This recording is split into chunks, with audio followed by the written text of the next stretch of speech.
For only 550,000 pesos down payment, you can already move in this executive studio unit here in Makati City.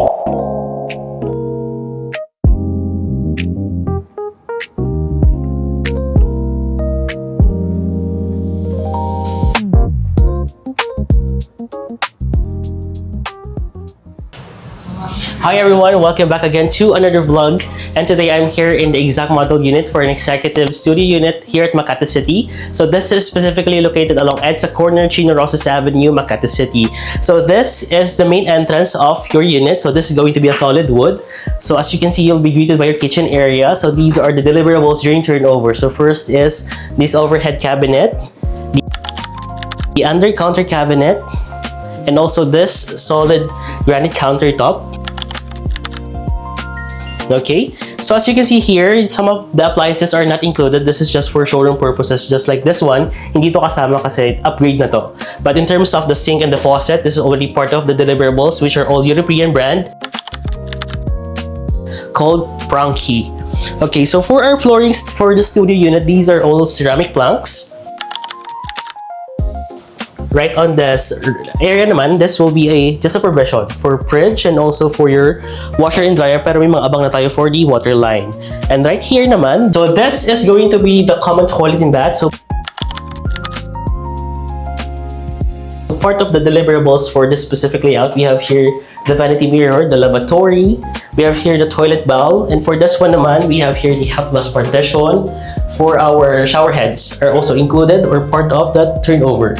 So yung mga tiles dito guys are already part of the deliverables na ito mga to, and also for the floorings, we also have here this rod for your towel and for your tissues, included na siya during turnover. Tara, check natin ito nasa labas. So this is going to be your living, dining, and then sleeping den. So as I mentioned, this can be converted into one bedroom. So pwede ka maglagay ng partition here to separate the sleeping den and the living and the dining area right here. So let's discuss this first. So this is already a 2-table seater table.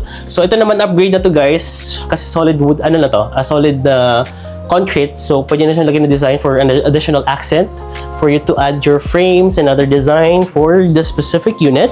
So on this part naman, konting galaw lang, you can put here your sofa. And kagandahan dito, we have here another huge window. Hindi ko lang siya mapapakita, but this one is facing BGC and Makati skyline.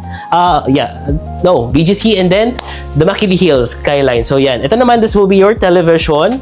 So this is just a design lang din for showroom purposes that you can also incorporate once you purchase this exact unit.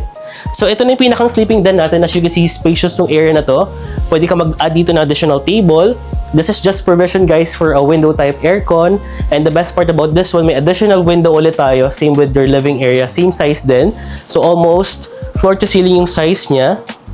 And ito naman, you can also add this 3, and then also you can put here your side table then also for if you're going to do work from home setup para mas ma-maximize yung space. And right here naman guys, these are just for upgrade itong part na to, but this one, itong part na to which is the modular closet is already included during turnover, pero hindi lang to gantong design yung pinupull siya. So hindi to upgrade itong part na to. So this will be your pinakang sleeping den, so you can also incorporate these design para mas mapaganda yung pinakang unit ninyo.